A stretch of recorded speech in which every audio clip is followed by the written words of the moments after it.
Oxnard Park murder. A father was attacked in a public park in broad daylight, moments after walking his son to school. For more than 11 years, no one knew who did it or why.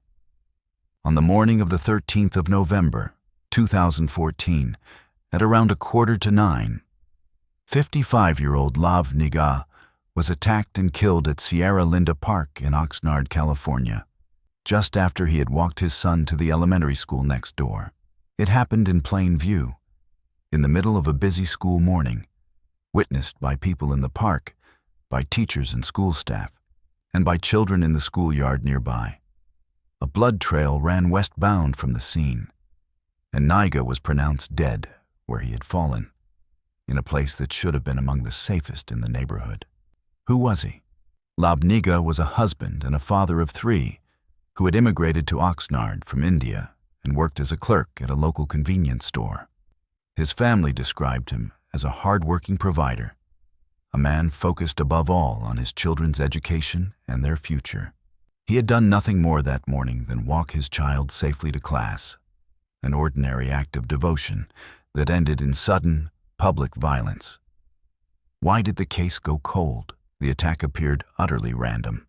There was no apparent connection between Niga and his attacker, and no motive anyone could identify, which is the hardest kind of crime to solve.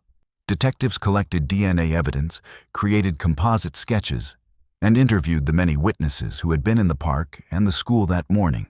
But when the DNA was run through the National Criminal Database, it returned no match. A killer who has never been arrested for anything else leaves no fingerprint in that system to find. With no suspect, no motive, and no link between the victim and his killer, the leads slowly dried up, and the case sat unsolved for more than 11 years while Niga's family waited without answers. What finally broke it open? The answer was investigative genetic genealogy, the technique that has cracked so many of these cases. The Ventura County Cold Case Unit, the District Attorney's Office, the County Crime Lab, and the FBI joined forces to retest the carefully preserved DNA from 2014 and build a genetic profile detailed enough to be uploaded to genealogy databases, the kind of profile that maps out a person's relatives rather than just matching a single individual. From there, detectives followed the branches of a family tree. The genetic trail led first to a relative living in Houston, then narrowed to a sibling in Ventura County, and finally to one man, Jose Antonio Jimenez, who had been born in 1994. The most chilling detail of all is where he had been the entire time. Jimenez had lived just blocks from the park where Niga was killed. For all 11 years, the case stayed cold. An unidentified suspect hiding in plain sight in the very neighborhood where the crime occurred. The forensic scientist who led the genealogy work, Kristen Kanko, had actually stood at the original crime scene back in 2014, which gave the eventual identification a deeply personal weight for the investigators who had carried the case so long. Where does the case stand now? On the 2nd of April, 2026, detectives served a warrant and arrested Jimenez. Days later, District Attorney Eric Nasarenko announced the charges, 1 count of murder along with 3 special allegations, including the personal use of a weapon, the infliction of great violence, and the particular vulnerability of the victim. Jimenez pleaded not guilty at his arraignment in May of 2026, and his bail was raised to $1 million as he remained in custody. A senior deputy district attorney, Amber Lee, is prosecuting the case, with the next hearing set for the following August. As with any defendant who has not been tried, Jimenez is presumed innocent unless and until a court finds otherwise. But for a family that waited more than a decade, the arrest itself was a moment they had nearly stopped believing would come. The next case is the outlier on this list. Solved not in decades, but in a matter of weeks, and it unfolded on the other side of the world. Yuki Adachi. A young boy vanished on his way to school one ordinary morning. 3 weeks later, the search ended in the mountains. And the answer was devastatingly close to home. On the 23rd of March, 2026, an 11-year-old boy named Yuki Adachi, a 5th-grade student at Sonobe Elementary School in the town of Nantan, in Japan's Kyoto Prefecture, disappeared. He was supposed to be heading to school that morning. When he never arrived and could not be found, a large-scale search began, stretching on for 3 agonizing weeks, while his family and his community held on to hope. That hope ended on the 13th of April, when searchers found the boy's body in mountainous terrain a couple of kilometers from the school. The end of a search that had drawn in police and volunteers across the area for 3 weeks. An examination the following day confirmed his identity. This case is the clear outlier among the others here, because it was not a decades-old mystery at all. It was solved within weeks rather than years. But the way it came apart was no less startling than any cold case, and in its own way, even more painful, because of who turned out to be responsible. Who was the boy, and who was suspected? Yuki lived with his mother and his adoptive father. His biological parents had divorced, and his mother had later remarried. Her new husband, a man in his late 30s who worked for an electrical equipment company, had legally adopted the boy, becoming his father on paper and in daily life. In the days after the disappearance, that adoptive father told investigators a simple, reassuring story. He said he had dropped the child off at school that morning, just as he always did, and knew nothing of where he had gone. But the story did not hold. How was it disproven? The answer came from cameras. When investigators reviewed security footage from around the town, they found something deeply troubling. There was no video of the boy ever entering the school that day, and no footage of him traveling by train or bus anywhere that morning. A gap in the adoptive father's own dashcam recording on the day in question only deepened the suspicion. The account of an ordinary school drop-off simply did not match the electronic record of that morning, and every camera that should have captured the boy had recorded nothing at all. Then investigators examined his phone. What they found there was damning. His recent search history included queries about how to dispose of a body, the kind of search that transforms a grieving relative into a prime suspect in an instant. Confronted with the inconsistencies and the evidence during voluntary questioning, the adoptive father confessed to killing the boy. According to investigators, he said it had followed a moment when the child told him, "You're not my real father," and that the killing had taken place at a public restroom in a nearby prefectural natural park. It was an account that turned a missing child search into something far darker. A betrayal by the one adult charged with protecting him. Where does the case stand now? The adoptive father was first arrested in April of 2026 on suspicion of abandoning the boy's body, and then rearrested in early May on suspicion of the killing itself, as investigators built their case in stages.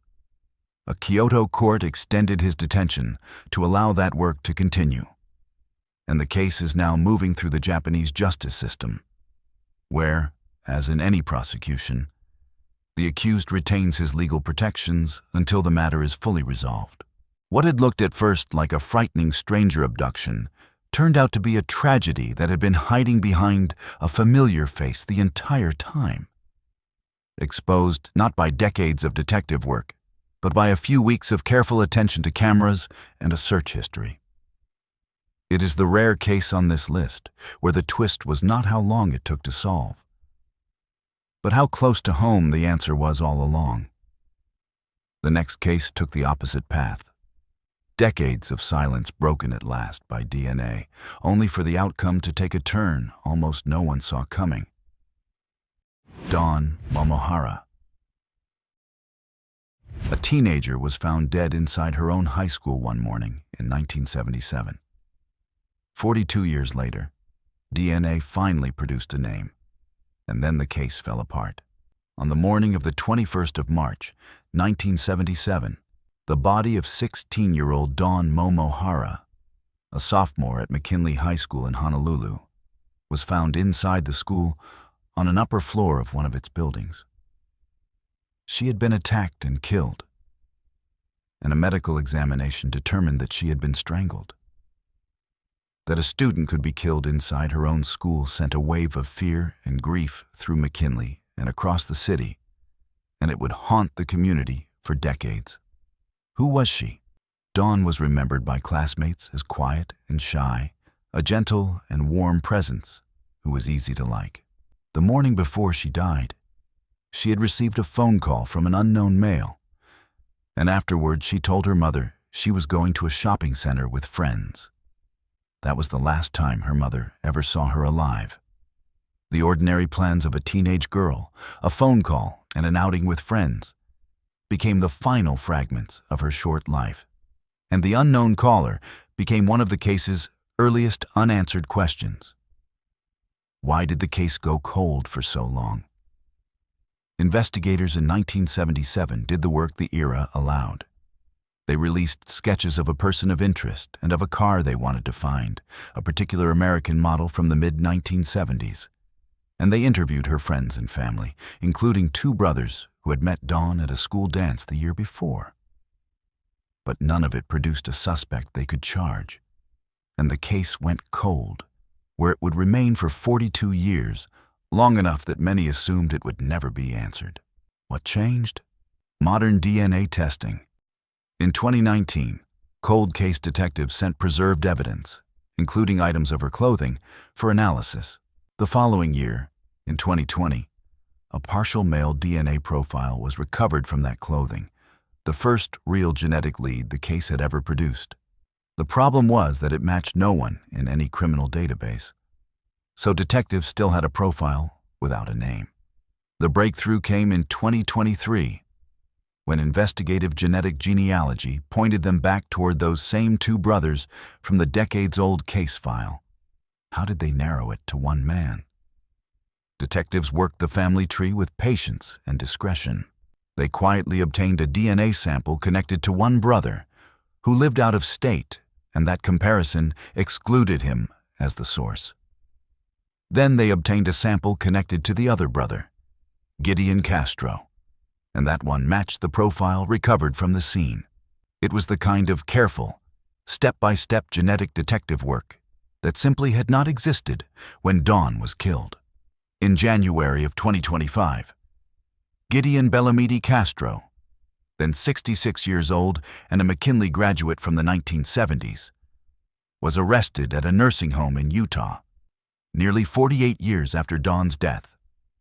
An arrest that seemed to close one of Hawaii's oldest open cases. Here is the twist no one expected. The case did not end in a conviction. Honolulu prosecutors, citing complications involving a key witness and the overall state of the decades-old evidence, moved to dismiss the charge rather than proceed to trial. In March of 2025, a Utah judge granted that motion and dismissed the murder charge without prejudice. And Castro, by then bedridden with serious medical conditions, was released within a day. The phrase "without prejudice" mattered because it meant the charge could be brought again.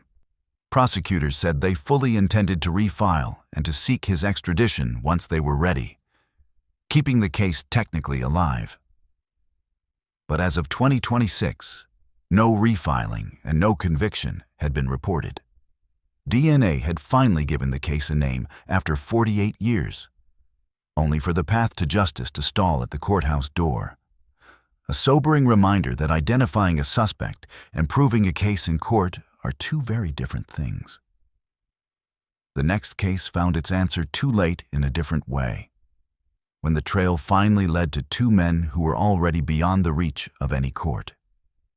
Dorothy Tate. A woman traveling alone was found shot inside her van at a scenic highway turnout. It would take more than 40 years and two very different kinds of evidence to learn who did it. On the 15th of November, 1983, sheriff's deputies in San Luis Obispo County, California, responded to a report of a suspicious van parked at a turnout along Highway 1. a few miles north of Hearst Castle near San Simeon, on a scenic stretch of the Central Coast. Inside the van, they found the body of 41-year-old Dorothy Tate, known to those who loved her as Toby.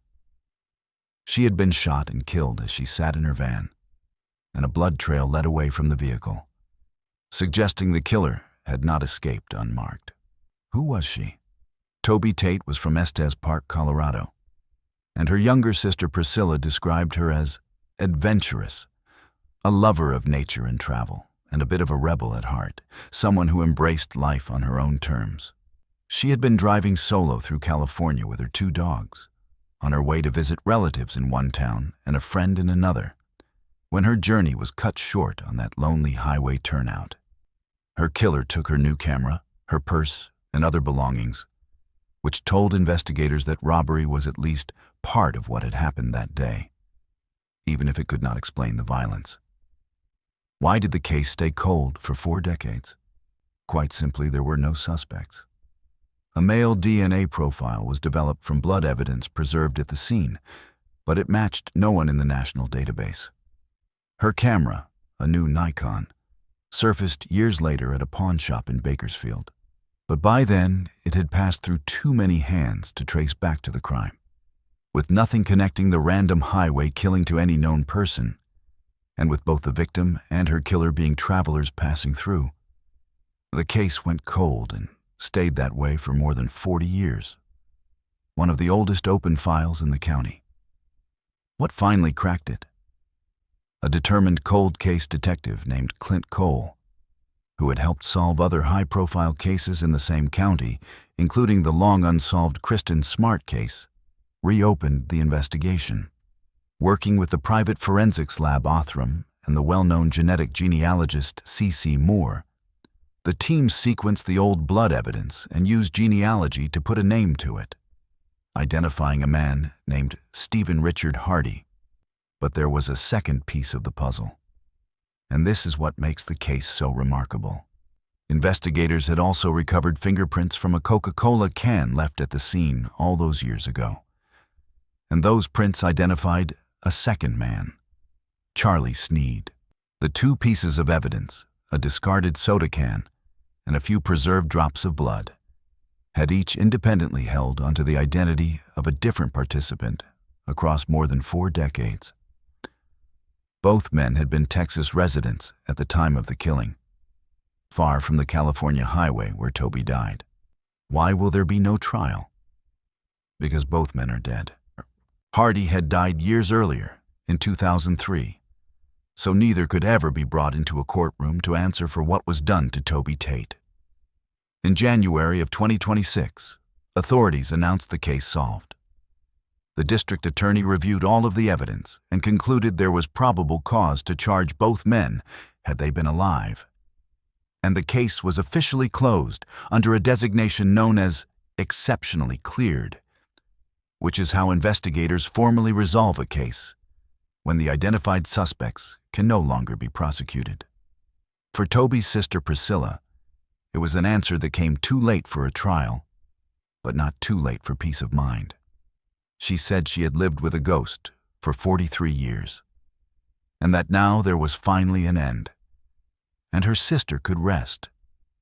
After more than 4 decades of not knowing, a soda can and a few drops of preserved blood had given a grieving family the one thing they had nearly given up hoping for: the truth about who took Toby from them on that California highway.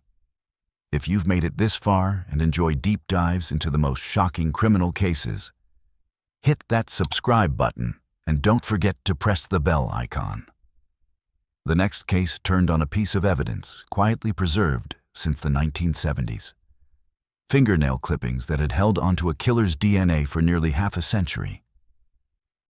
Ralph Giannoli. A man was found beaten and strangled in his own Kenosha home in 1977. It took nearly half a century and a few cells trapped under his fingernails to name a suspect. On the 7th of September, 1977, a friend stopped by the Kenosha, Wisconsin home of 48-year-old Ralph Ambrose Giannoli and made a terrible discovery. Giannoli was dead, having been beaten and strangled with an electrical cord. An autopsy attributed his death to strangulation, with blunt force injuries to the head and abdomen as contributing factors. The scene told the story of a desperate, violent struggle, with broken bottles, blood, and overturned furniture throughout the home. Clear signs that Giannoli had fought hard for his life before he was overpowered. Who was he? Giannoli worked at the American Motors plant, came from a large family, and was known to frequent local taverns around Kenosha. By all accounts, he had no known enemies, which made the savagery of his death all the more baffling. He was, in a sense, an ordinary working man, and one of his brothers even served as a county sheriff elsewhere in the state. Yet his killing would resist every effort at solution for decades. Why did it go cold? The investigators of 1977 did what they could. They collected hairs, fingernail scrapings, the cord used in the attack, and other items from the scene. But they could not establish probable cause against anyone. And without a way to match that physical evidence to a named person, the case stalled. It would remain unsolved for decades. One of Kenosha's oldest open homicides. What finally changed? The case was reopened in October of 2021 by the Kenosha Police Department's Cold Case Unit. The following year, they partnered with the state's Division of Criminal Investigation and the FBI and brought in the private forensics lab Othram, which specializes in pulling usable genetic profiles from old and degraded evidence. In 2023, the Wisconsin State Crime Lab developed a partial male DNA profile from the fingernail clippings taken during Giannoli's autopsy nearly half a century earlier. A few cells that had survived in storage all that time, waiting for technology to catch up to them. That profile was the key. A genetic file was built and uploaded to a genealogy database, and investigative genetic genealogy led detectives to a man named James Terry Fowler. The connection to Kenosha was striking.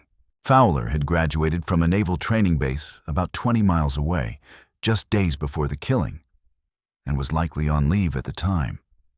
A young serviceman who would have been all but invisible to a local investigation. Investigators later learned something that deepened the picture considerably. Fowler had been convicted in a separate killing years afterward, in the 1980s, in the death of his own father. A case that had been reduced to a manslaughter conviction for which he served only a few years. In 2025, the crime lab confirmed that the DNA under Giannoli's fingernails belonged to Fowler. How certain was the match? Extraordinarily certain. As the Kenosha police chief, Patrick Patton, put it at a press conference, the genetic profile was consistent with Fowler, and the probability of a random match to an unrelated person was 1 in 296 trillion. It is the kind of number that turns a decades-old mystery into a near certainty. The sort of statistic that simply was not possible to produce when Giannoli died. Where does the case stand now? An arrest warrant was issued in January of 2026, and on the 30th of March, Fowler, by then 68 years old, was arrested in Memphis, Tennessee, and charged with first-degree homicide. He made his initial court appearance in Kenosha in April after extradition, with bond set at $1.5 million and a competency hearing scheduled.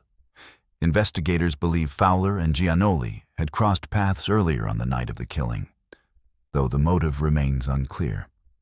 As a charged defendant who has not stood trial, Fowler is presumed innocent unless a court finds otherwise.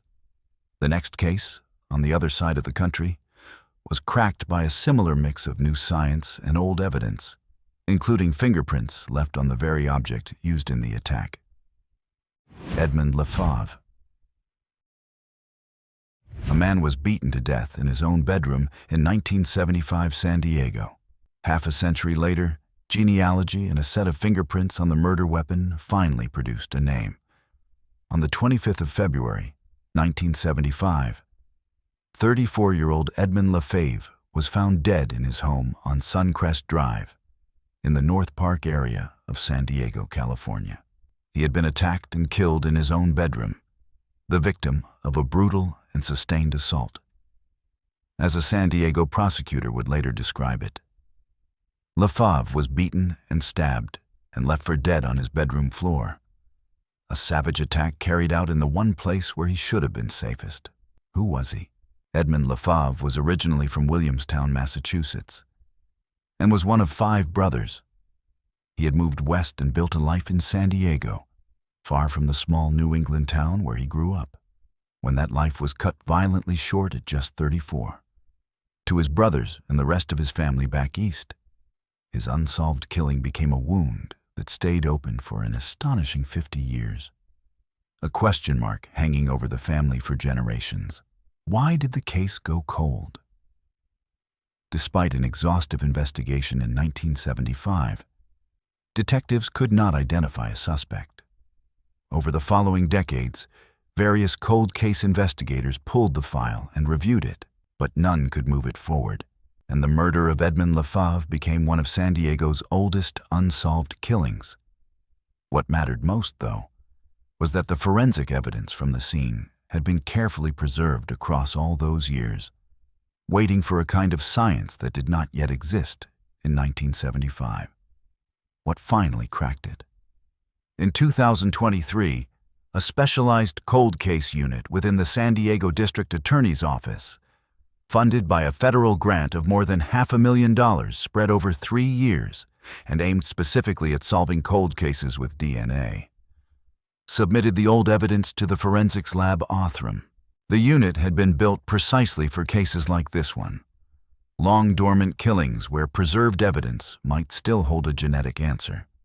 Forensic investigative genetic genealogy generated a name, a man named Johnny Ray Salisbury, who had been just 21 years old at the time of the murder and was now living quietly in Indiana, half a country away and nearly half a century removed from the crime.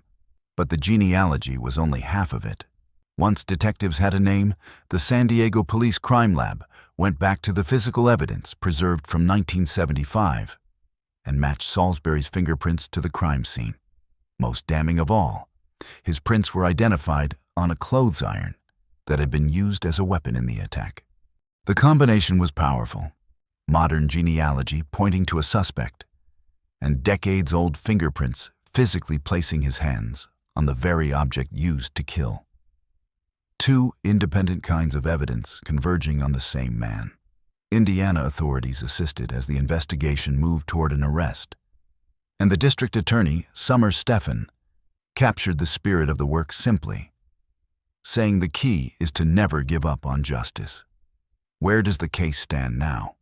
Salisbury, by then 71 years old, was arrested in Indiana in January of 2026 and extradited across the country to San Diego to face the charge. He was arraigned the following month on account of murder and pleaded not guilty, and he is being held without bail in the county jail.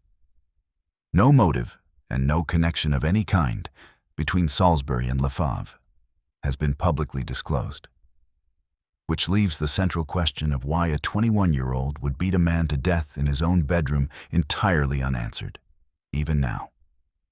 For LaFave's surviving brothers and the rest of his family, watching from his native Massachusetts and beyond, an arrest after half a century was an answer they had long ago stopped expecting to receive. As a defendant awaiting trial, Salisbury is presumed innocent unless and until a court finds otherwise. The next case took 2 lives in a single night. 2 young best friends who dreamed of careers in law enforcement. Eugene Cates and Lawrence Lohr.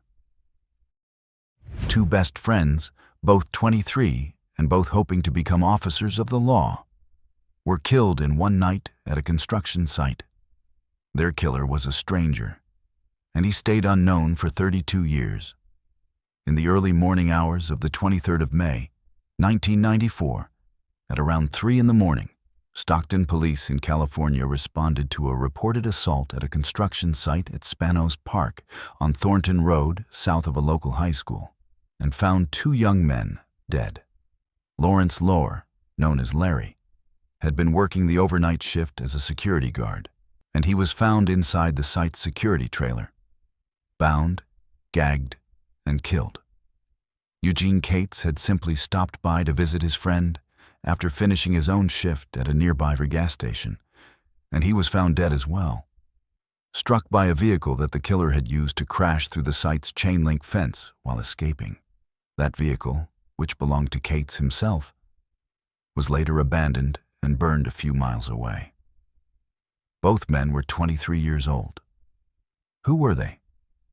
Cates and Lawyer were lifelong best friends and criminal justice students at a local college, and they shared the same dream: to enter law enforcement. Both were engaged to be married. Lawyer had taken the entrance exam for a Stockton police training program, and Cates had passed the tests to become a state corrections officer, with only a background check still pending. They were standing on the very threshold of the careers and the lives they had planned together. And in death, they were buried side by side. Cates' sister told a local newspaper that her brother's death had robbed her of everything. Remembering him as a good kid, she would have given her own life for. Why did the case go cold? It was the hardest kind of case to solve. Robbery was ruled out because nothing of value had been taken from the site or the victims, which stripped away the most obvious motive.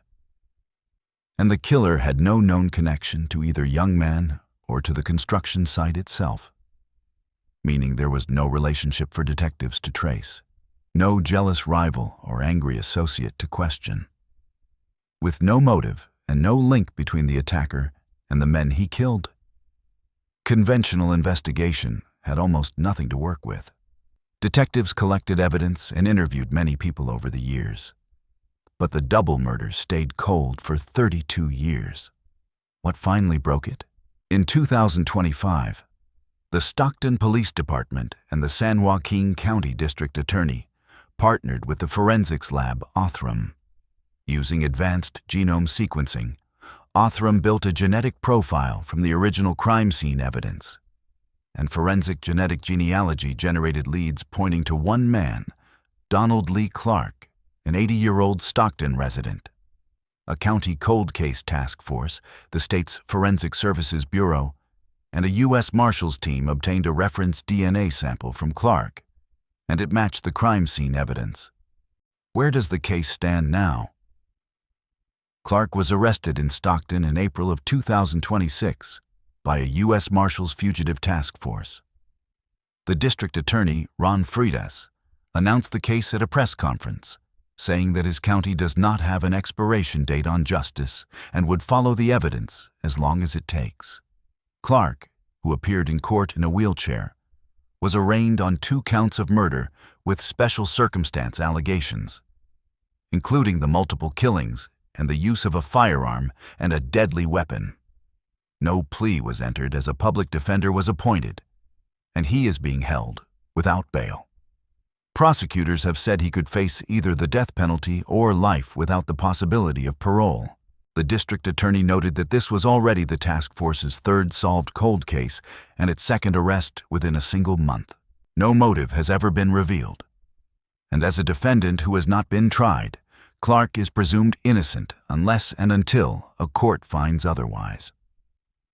The final case moved the search even closer to the victim's own family, to a killer who had been hiding in plain sight at the very edge of her life. Jeanette Wilton.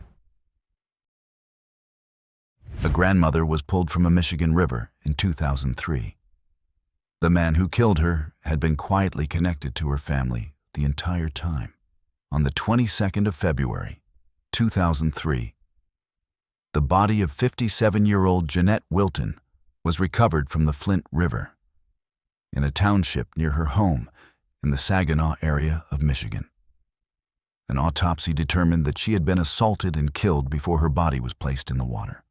It was a shocking and violent end for a woman who, by every account, had lived a quiet, caring, and entirely ordinary life. The kind of person no one could imagine anyone wanting to harm. Who was she? Jeanette Wilton was a mother of 3 sons and a grandmother who had worked at a local hospital for the 12 years before her death. Those who knew her described her as loving and devoted, a caring mother, grandmother, and daughter at the center of her family. Her killing left that family not only grieving, but bewildered, unable to think of anyone who would have had a reason to target her, which is part of why the case would go unsolved for so long. Why did the case go cold? For nearly 2 decades, no suspect was identified. The investigation in 2003 could not connect anyone to the crime, and the case slipped into the ranks of the unsolved, where it sat year after year, while her sons and grandchildren waited for answers that simply never came. As the years stretched on, the hope of ever learning who killed her grew fainter. What finally changed? In 2021, the Michigan State Police Cold Case Team reopened the investigation. They worked with Western Michigan University's Cold Case program, which digitized and indexed the old paper file, turning decades of scattered records into something that could actually be searched and cross-referenced. And with the help of a grant, the state police submitted reanalyzed evidence to the forensics lab Othram at its facility in Texas. In 2022, Othram used advanced genome sequencing to develop a suspect DNA profile from that evidence, the kind of profile that had been impossible to produce when Wilton was killed nearly 20 years earlier. Who did it point to? Detectives confirmed that the profile matched a man named Jason Robert Cabello, who was then 48 and living in Saginaw. The twist was in how close he had been the entire time. At the time of the killing, Cabello had been 26 years old and was married to Wilton's niece, placing him squarely at the edge of her own extended family. Yet, he had never otherwise been known to be associated with her or considered a suspect by anyone. Investigators say that he had been drinking at a bar in a town to the south before going to Wilton's home, where he assaulted and killed her before disposing of her body along the river. A relative by marriage, hiding at the edge of the family the whole time, had been the answer all along. How did the case resolve? Unlike several of the others on this list, this one reached a firm conclusion. The Michigan Attorney General's office charged Cabello in late 2024, and the case headed toward trial. Then, just before that trial was set to begin in April of 2026, Cabello pleaded no contest to second-degree murder and a first-degree criminal sexual conduct charge, while the most serious original counts were dropped as part of the agreement. A no-contest plea is not a confession, but it is treated as a conviction for the purposes of sentencing, which meant the long ordeal would not have to go before a jury after all. Under the terms of the plea, Cabello faces a sentence of roughly 23 to 45 years in prison, to be followed by lifetime electronic monitoring, with a formal sentencing hearing set to follow before a circuit court judge. The state attorney general and the Michigan State Police both credited DNA and forensic genetic genealogy for finally closing a case that had haunted Saginaw for more than 20 years. In the end, it was the same combination that runs through nearly every case on this list: preserved evidence, patient detectives, and a genetic profile that gave Jeanette Wilton's 3 sons and the rest of her family the resolution that so many other families in these stories are still waiting to receive. This was all from our side today. Thanks for watching. Click here to check out another video.